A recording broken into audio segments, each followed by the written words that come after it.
What it do, baby? Gros pads de la série sur le Rouge et Or signé TELUS. Parce que TELUS assure la pérennité du pod. Et moi, je vais vous dire une chose. Tu peux pas avoir quelqu'un qui représente plus le Rouge et Or que l'homme à qui on a parlé aujourd'hui. Le gars a été carrière, a gagné des coupes Vanier pour le Rouge et Or, s'en va professionnel, gagne des une coupe Grey avec les Eskimos d'Edmonton, revient coacher depuis 8 ans avec le Rouge et Or. Là, il est entraîneur des unités spéciales. Ma man, Mathieu Bertrand, qui fait un travail exceptionnel sur les unités spéciales. Extrêmement créatif, puis sa carrière de joueur de football en tant que tel, écoute, on rentre dedans, là, c'est malade. Donc, je suis vraiment content d'avoir l'opportunité de rentrer dans sa tête, de jaser avec lui, puis de découvrir des choses que moi, je savais pas que Mike Pringle courait tant que ça, comme ça. En tout cas, vous allez l'entendre sur le pod, mais il faut que je mentionne absolument que TELUS, ils remettent quand même 100 000 dollars en bourse de leadership et de développement durable à des athlètes du Rouge et Or dans le cadre de leur partenariat avec l'Université Laval.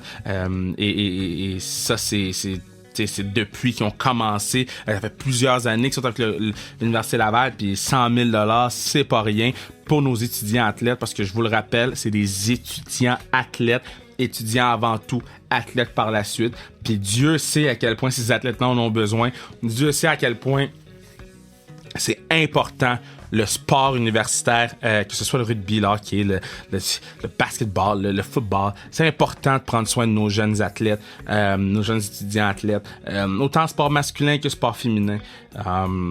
Moi, naturellement, vous savez, je suis souvent dans les arénas pour voir nos carabins d'équipe de hockey féminin jouer. Je suis souvent sur le terrain de football avec les Phoenix d'André Grasset, mais je suis aussi dans les estrades pour voir beaucoup de football universitaire. C'est du beau sport. On dirait que ce que j'aime du sport universitaire, c'est qu'ils ont rien à perdre, tout à gagner. Il y a pas du gossage de salaire à gauche, salaire à droite. Il y a pas du gossage de l'ego est pas aussi présent dans le football universitaire ou dans le sport universitaire, excusez-moi, que dans le sport professionnel. Puis je trouve ça beau à voir. L'esprit de corps est là, l'esprit de famille, le sentiment d'appartenance est là. Et que TELUS s'investisse de cette façon-là avec le Rouge et Or, je trouve ça vraiment le fun. Donc, j'espère que vous allez triper autant que moi j'ai trippé à faire l'entrevue avec Mathieu Bertrand. Je vous le rappelle, champion de la Coupe Vanier, champion de la Coupe Grey, et maintenant revient comme entraîneur des unités spéciales, sa 8e saison avec le Rouge et Or en tant qu'entraîneur. Donc, c'est parti mon kiki. Merci à Bruno, partenaire du pod. Merci à Mathieu pour la musique. Et là, Mathieu Brutus, ok, allez le suivre sur Instagram. Là. Il met des vidéos à chaque jour. Le gars travaille fort. Allez suivre Mathieu Brutus. On follow 6 personnes. Va follow Mathieu Brutus. Tu vois, aujourd'hui, follow pas sa restriction aujourd'hui.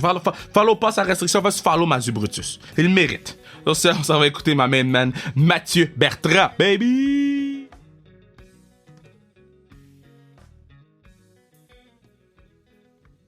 Bon, là, vous savez, sur le pod, des fois, on vit des choses. Et tu sais, on a des up-and-comers, on a des gens qui s'en viennent puis qui vont devenir des légendes. Puis d'autres fois, on a des légendes. Et une de ces légendes-là a joué pour le Rouge et Or de l'Université Laval. Moi, je me rappelle, je l'avais vu jouer puis j'avais fait « God damn, le patin est bon. » M'amène Mathieu Bertrand, comment ça va? Ça va bien, Kev. Là, c'est... La grosse introduction, Ben oui, j'aime ça. Mais est-ce que ton statut de légende, tu le prends ou t'es comme « Ah, yo, je sais pas, man. » Ben, je sais pas. Moi, dans le fond, j'ai eu du fun à jouer au football toute ma vie. Puis, tu sais, j'ai commencé à l'âge de 4 ans, puis j'ai arrêté à 35 ans. Puis, tu sais, le monde, quand je suis revenu ici à Québec après avoir été dans l'Alberta, tu sais, le monde, il continue à me jaser. Puis, hey, tes années, là, c'était le fun. Puis là, à la fin, tu sais, après les années, tu commences à réaliser tout ce que tu as accompli avec les années. Mais moi, pendant que je le faisais, je m'en rendais même pas compte. J'avais tellement de fun à jouer, puis avoir du fun avec mes chums de foot, là, que tout est venu naturellement. Mais est-ce que tu te rendais compte que Rouge et Or, vous étiez en train de créer une dynastie? Parce que je pense que c'était comme les débuts, vous autres, de la grosse dynastie. Là. Vous étiez comme les premières briques. Mais est-ce que vous saviez que le programme allait devenir ce que c'est aujourd'hui? Je pense pas. Nous autres, quand on est arrivé, moi je me souviens quand je me suis joint au Rouge et Or, j'étais au Cégep de Trois-Rivières.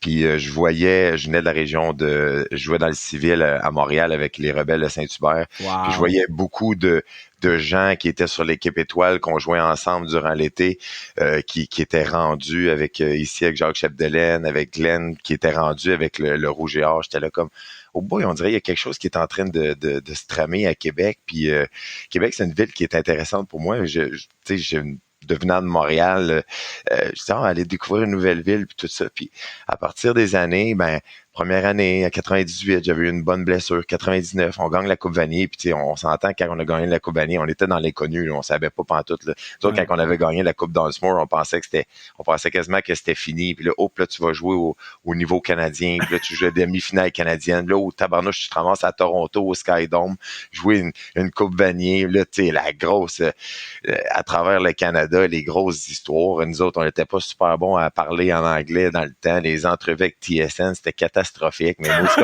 Mais moi aussi qu'on avait du fun. Puis finalement, une gang de chums. Puis c'était un bon groupe de vétérans qui étaient quand même assez hargneux. Tu sais, qu'au début du programme, ils avaient mangé des claques. Puis là, ils étaient rendus avec quelques jeunes joueurs un peu comme moi qui étaient là-dedans. Que même tout s'est déroulé tellement vite. On savait pas trop dans quoi qu'on s'embarquait, mais ça a super bien fini. Puis là, à partir de là, on a senti que là, on a créé quelque chose. Mais de là à penser que 25 ans plus tard, qu'est-ce que tout a été accompli par le Rouge et Or, je pensais pas au début que ça allait se rendre aussi loin. Mais c'est quand même fou. Là, vous partez, vous jouez au Sky Dome, faites les entrevues. Est-ce que, tu sais, mettons, là, c'est quoi, c'est 98? Est-ce que c'était comme, pour vous autres, aïe, yo, c'est genre le plus loin que je peux me rendre ou c'est encore possible dans votre tête en 98 de dire, moi, je vais jouer pro CFL? Ça, tu vois,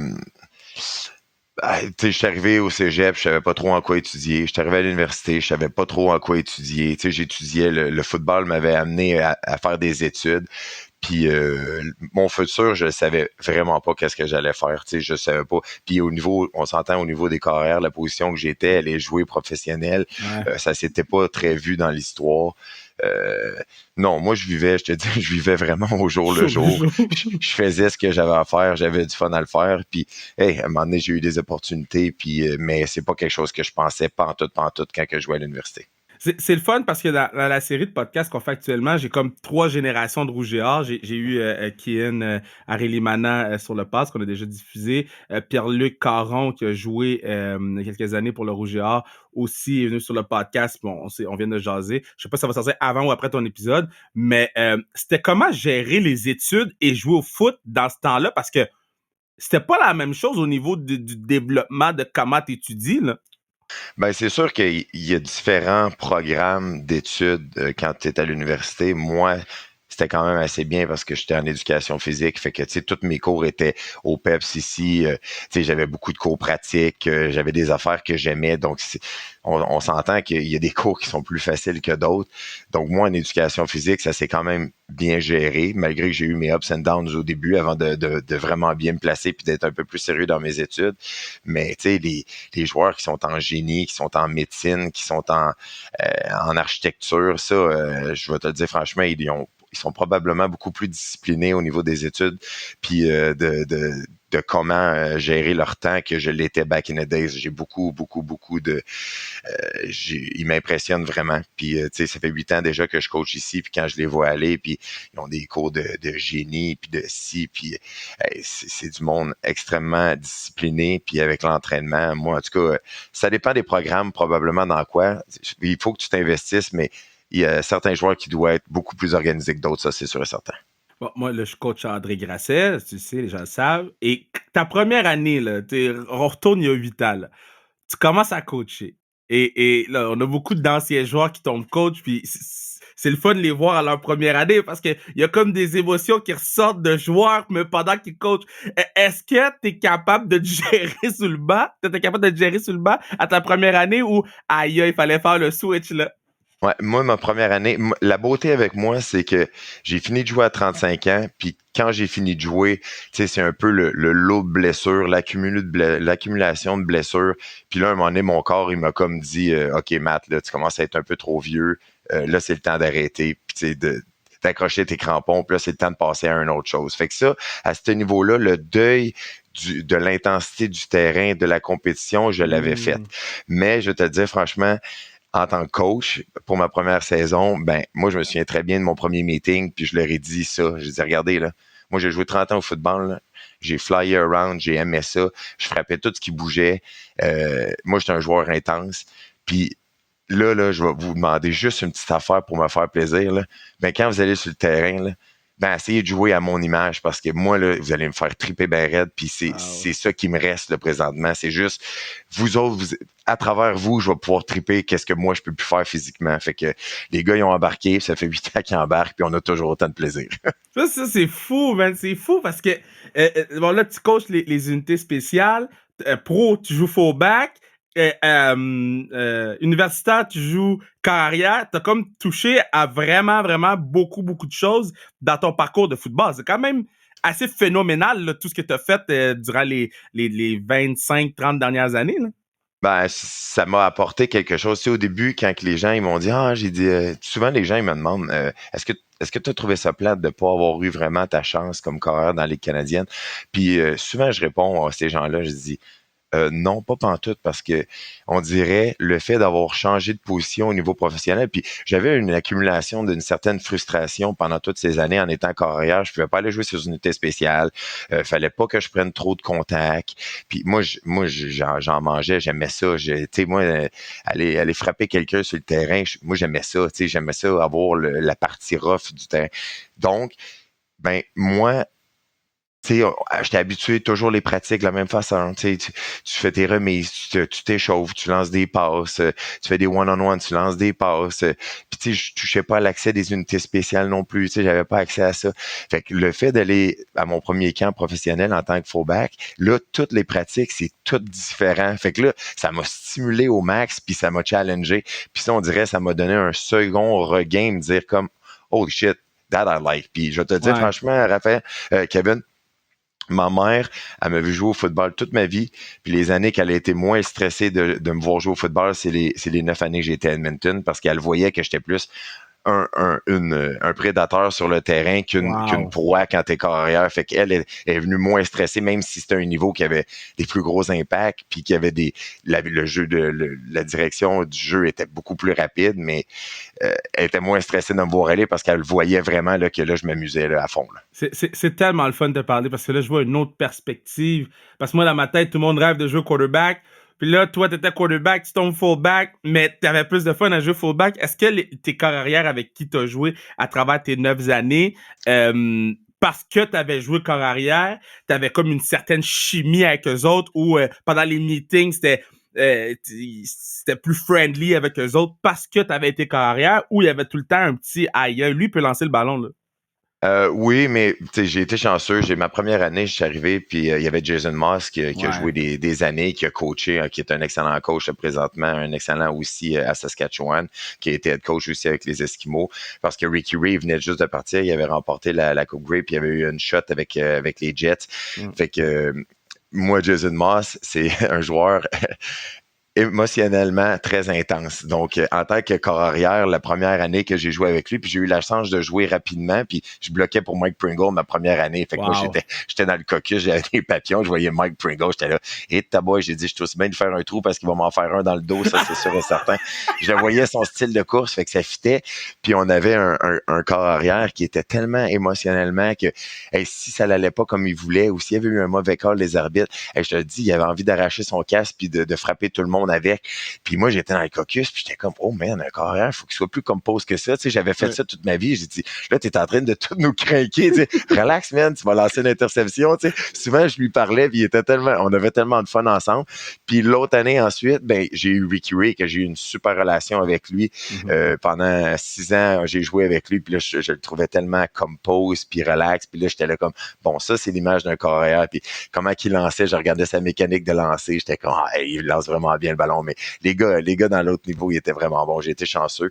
Puis Ricky, il était tout le temps un des premiers à me demander c'est où que j'allais manger quand on était sur la route. Tu sais, tu voyais qu'il aimait ça, se tenir avec les Canadiens, puis il y avait du fun avec nous autres.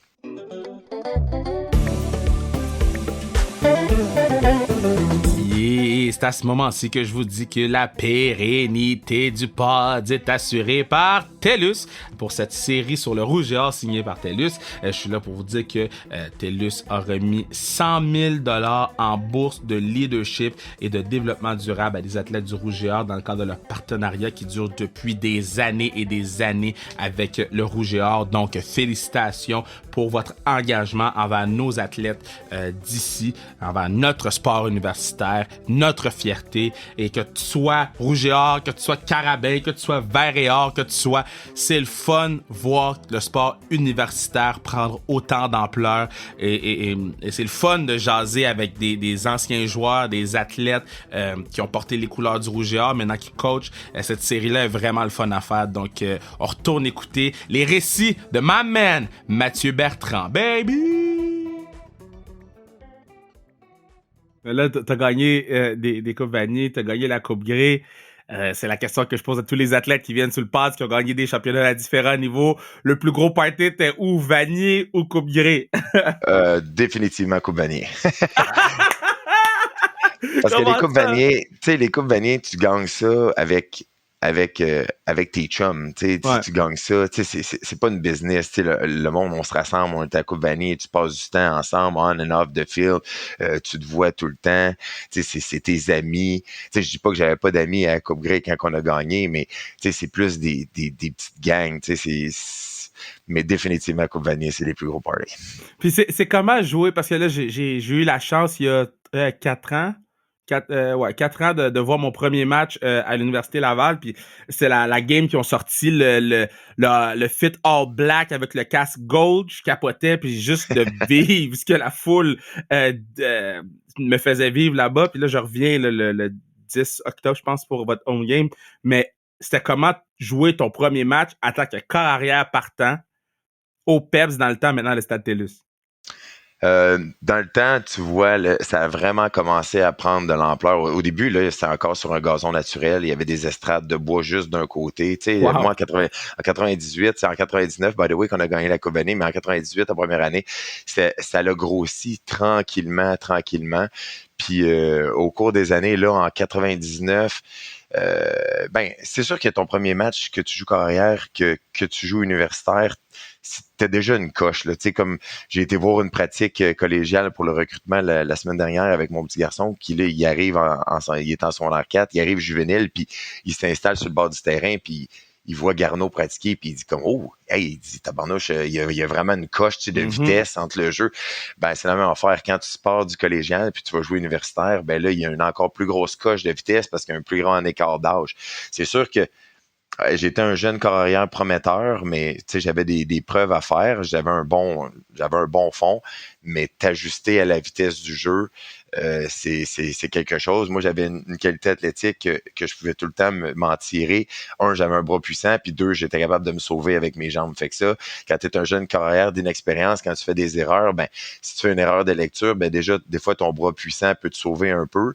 Puis, si jamais tu vois rien pantoute, là, tu peux toujours te courir puis te sauver dans l'embarras. Fait que pour ma première année, ça m'a sauvé, là, souvent. Ça, c'est sûr et certain. Mais quand, parce que là, tu sais, t'as mentionné que ton gars, il joue, je savais même pas, je trouve ça vraiment, vraiment hot. Dans secondaire 4, j'ai coaché pendant très longtemps mes secondaires 4-5 juvéniles, puis je sais comment les kids, ils entrevoient déjà, ils ont les yeux sur le collégial.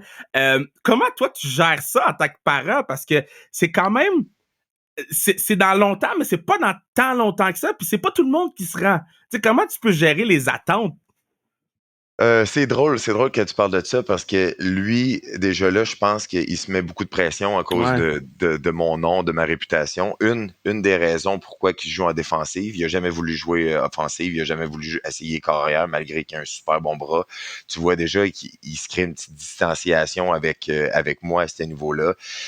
Il doit être gêné de moi parce que toutes les fois que je vais le ramasser, il me parle quasiment pas. On dirait, tu sais, il est comme gêné, mais le kid est écœurant. Mon petit garçon, premièrement, il est super bon à l'école, il est doué à l'école, il fait sa petite place, il aime ça, il a sa petite gang d'amis, ils sont dans une école extraordinaire à Saint-Jean-Eudes avec des belles infrastructures, ils sont vraiment gâtés, mais Moi, je pense qu'il vit un peu comme moi au jour le jour. Il fait ses petites affaires, il essaie de devenir meilleur à tous les jours, mais je pense qu'il trippe avec sa gang. Puis il trouve ça le fun parce que là, malgré qu'il est en secondaire 4, ben là, il se fait inclure avec les secondaires 5. Fait que je pense qu'il aime ça.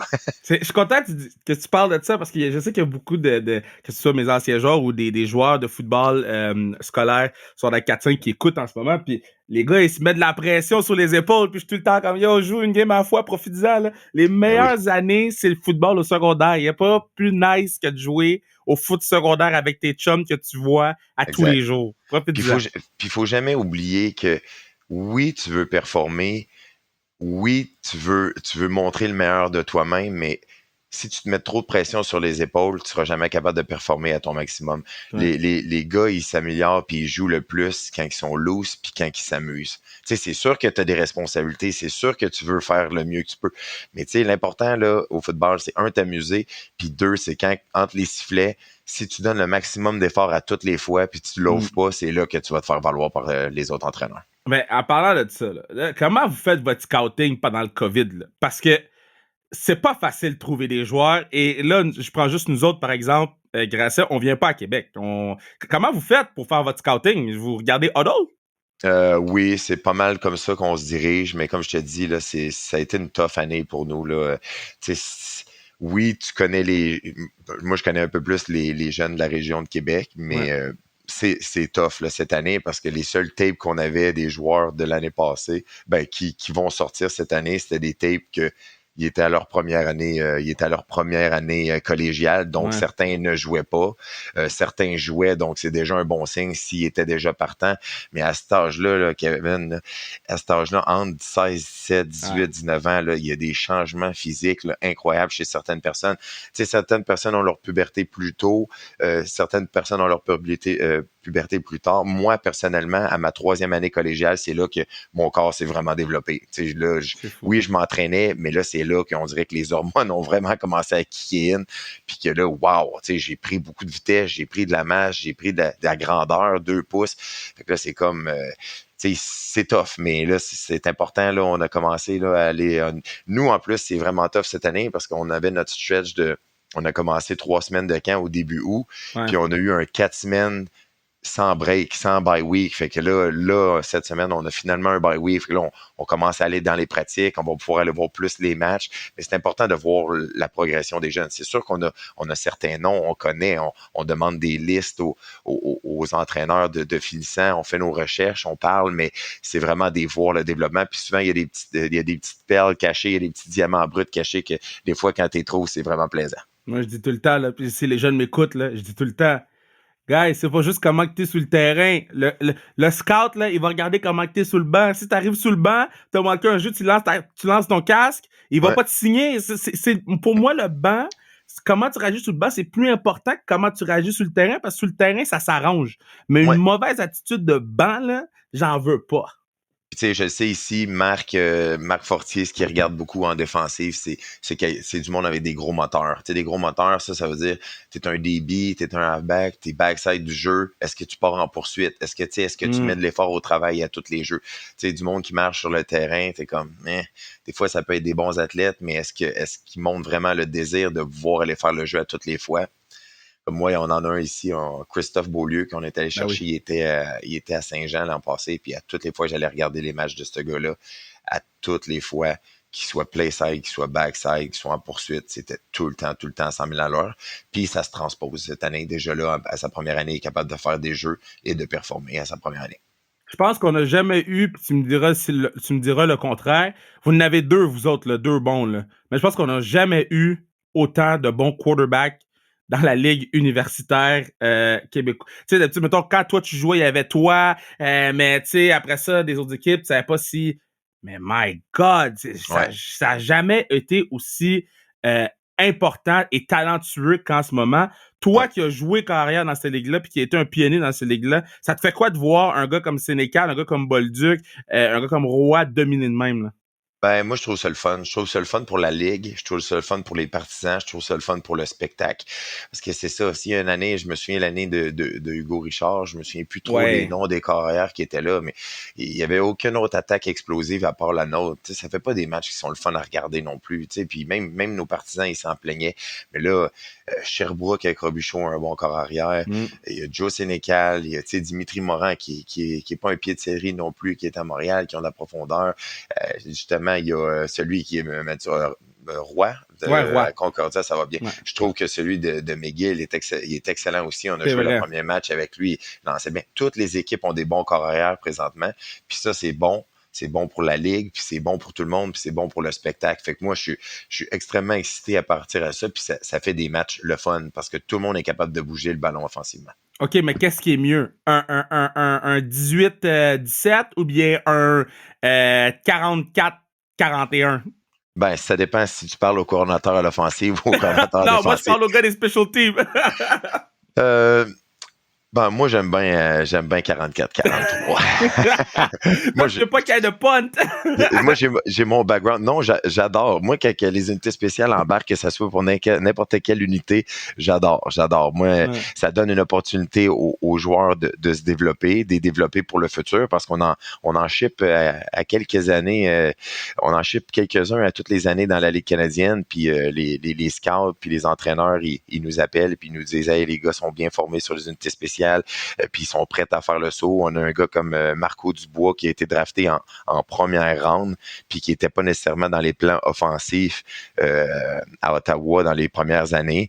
Puis, tu sais, juste à cause qu'il faisait super bien sur les unités spéciales, vu que c'était une bête physique, puis qu'il avait des bonnes techniques, puis il avait été bien formé, il a été quand même choisi en première ronde. Fait que, tu sais, les gars, c'est un bon tremplin. Les unités spéciales, c'est un bon tremplin pour eux, pour passer à la Ligue canadienne ensuite. Puis, c'est le fun ici, on a du fun à les faire, on travaille fort, on a des bonnes techniques, je leur donne des outils, puis à partir de là, je leur laisse entre les mains, puis je leur demande de s'amuser, puis de fly around, puis je dirais que pour un bon 95% du temps, c'est ça qui se passe. C'est rafraîchissant, là. C'est rafraîchissant. T'entends parler de football, là. C'est le genre de... Moi, c'est le genre de coach que j'aurais aimé avoir, puis c'est le genre de personnes que j'aimerais avoir dans coacher avec, là. Il reste pas beaucoup de temps, mais j'ai 2 dernières questions pour toi. Oui. Parle-moi un peu, parce que là, bon, c'est certain là, que les joueurs me demandent, là, ils me posent des questions. Ils me posent des questions sur l'Université de Montréal, ils me posent des questions sur l'Université Laval, ils me posent des questions sur Concordia. Sherbrooke maintenant aussi un peu. Pourquoi faudrait que je leur dise d'aller à l'Université Laval? Ben, ici, je vais te dire tout le temps, quand on recrute ici à l'Université Laval, on parle jamais des autres universités. On parle pas de OK, ça, eux autres font ci, eux autres font ça. Nous, on parle de nous. Qu'est-ce que nous, on a à leur offrir? La première affaire, c'est nos infrastructures. On veut leur montrer nos infrastructures. On a des infrastructures ici à Québec incroyables. Tout est prêt. Tu sais, Québec, c'est pas un grand centre urbain comme Montréal, on se le cachera pas, mais hey, c'est quand même une belle ville. Il y a de la nature proche. Tu peux faire tout ce que tu veux. Mais les infrastructures d'entraînement, tout est neuf, tout est bien. On a probablement un des meilleurs préparateurs physiques ici avec Guillaume Rioux, qui est un ancien joueur, qui est à la fine pointe de la technologie, que pendant le COVID, il a fait un travail exceptionnel, mais qui veut toujours... À sa prime abord, lui, qu'est-ce qu'il veut faire? C'est qu'il veut prévenir le plus le nombre de blessures possible. Donc, tout son entraînement, c'est géré à comment faire de la bonne rehab pour les gars ne se blessent pas. Puis souvent, c'est prouvé ici, les joueurs, quand ils se blessent, c'est pour des 3 jours, une journée. C'est rare qu'on ait des blessures à long terme. C'est sûr qu'il va y avoir un ciel de temps en temps, mais ça, on peut voir. Le deuxième affaire, le coaching, comment qu'on va te coacher? On va essayer de développer les joueurs du mieux possible. Personnellement, on peut avoir des rencontres avec eux autres. Moi, là, en tout cas, je parle pour ma paroisse, ça me dérange pas de faire de l'overtime si les gars ils veulent venir dans mon bureau puis les développer à l'année longue. Man, on a le droit de faire ça, on peut les développer. Moi, je vais prendre beaucoup de temps à développer ces joueurs-là. Puis tous les autres entraîneurs ont fait exactement la même mentalité. Les autres, ben c'est l'école. Ça, c'est avec Glenn que vous gérez ça. L'école, on va vous mettre dans le meilleur programme, de vous offrir. Glenn, il est ici depuis 25 ans. Ben, il connaît toutes les petites passe-passe à droite et à gauche, puis selon tes notes, selon qu'est-ce que tu as, dans quoi tu peux rentrer, si tu veux te rendre à un certain point, man, il va trouver, puis il va avoir des contacts pour pouvoir t'aider à ce niveau-là. Des programmes de tutorat. Tu sais, nous, là, ce qu'on veut principalement, puis quand on rencontre les parents, on veut que les jeunes y graduent. Puis tu sais, on est la meilleure preuve. Tu sais, moi, j'ai joué professionnel pendant 9 ans, mais tu sais, tu joues pas toute ta vie puis tu gagneras pas des millions, à moins d'aller dans la NFL comme Anthony, que là, lui, son compte de banque est pas mal plus plein que le mien. Mais il faut préparer ton avenir. Tu sais, les gars, des fois, oui, ils veulent aller à l'université, ils veulent jouer au football, mais il faut que tu prépares ton avenir parce que tu vas faire quelque chose après. Ici, on a un bon réseau de contacts également après. Tu peux aller faire des stages, tu peux te faire des connaissances. Puis à ce niveau-là, nous, on veut absolument que les gars graduent. Est-ce que tout le monde va finir avec une maîtrise ou un bac? Peut-être pas, mais on va essayer de trouver différents certificats pour que les gars ils puissent se placer dans des travaux après. Puis c'est nous autres, c'est vraiment ça ici qu'on veut s'assurer que les gars ils vont exceller, oui, sur le terrain, mais on va mettre les efforts aussi pour qu'ils puissent diplômer. Puis ça, c'est notre plus grande fierté ici à Laval. Ça, c'est un bon pitch. C'est un bon pitch. Si je jouais, je penserais, là. Si je jouais, je penserais. Mais dernière question, pour ça, je te laisse aller. Bon, là, t'as bloqué, t'as lancé. Si tu peux bloquer pour un running back all-time, n'importe qui, ça serait qui? Puis si tu pouvais lancer à un receveur all-time, ça serait qui? Ton dernier bloc à vie, ta dernière passe à vie, ça serait qui? Ben là, ça, c'est toutes ligues confondues ou... Toutes les confondues. Tu meurs là, après, là. C'est pour qui c'est ton fantasme, là. Je m'en fous, c'est qui si t'as joué avec ou jamais, ou s'il est vivant ou s'il est mort. Ben, moi, j'aime bien checker les Chiefs, puis Tyreek Hill, me semble, il lançait une petite balle profonde, là. Ça m'aurait fait plaisir. Puis je vais te le dire, franchement, j'ai bloqué pour Mike Pringle, qui est probablement une légende au niveau de la Ligue canadienne. Puis je vais pouvoir dire, regarde, ça serait pour lui, je l'ai fait, puis je rebloquerai encore pour lui parce que j'aimais sa mentalité, comment il courait avec le ballon. He was a tough bastard. Puis ça, j'aimais ça jouer avec lui. Moi, j'ai aimé ça de jaser. C'est sûr qu'après la saison, on va faire un part 2, rentrer plus en détail de ta carrière professionnelle. Mais je veux prendre le temps de te remercier pour ton temps puis te souhaiter une belle fête de saison. Puis c'est sûr qu'on se voit le 10 octobre. En fait, le 10 ou le 11, puisque le 11, je vais être au centre avec vous autres. Là, mais c'est sûr qu'on se voit au début octobre. Hey, merci Kevin, ça a été un charme de faire une entrevue. Tu fais du super bon travail, puis lâche pas. Puis quand tu veux me reparler, je suis toujours disponible. Mais merci beaucoup, j'apprécie. Fais attention à toi. Là. Yes, salut.